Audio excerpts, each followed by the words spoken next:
بسم اللہ الرحمن الرحیم۔ السلام علیکم۔ بازار میں داخل ہوتے وقت ایک بار یہ کلمات پڑھیں اور 30 سیکنڈ میں 10 لاکھ نیکیاں کمائیں۔ میرے پیارے دوستوں اور میری پیاری بہنوں، آج میں آپ کو ایک ایسی حدیث کے کلمات پڑھنا سکھاؤں گا۔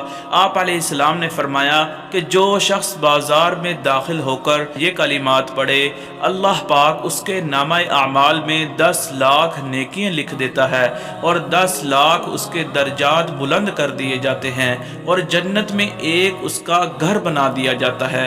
تو آپ نے ان کلمات کو ضرور پڑھنا ہے۔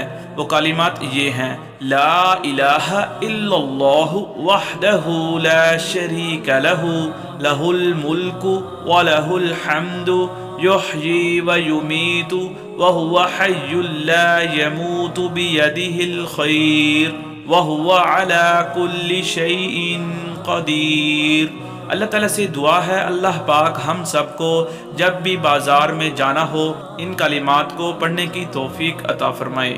آمین ثم آمین۔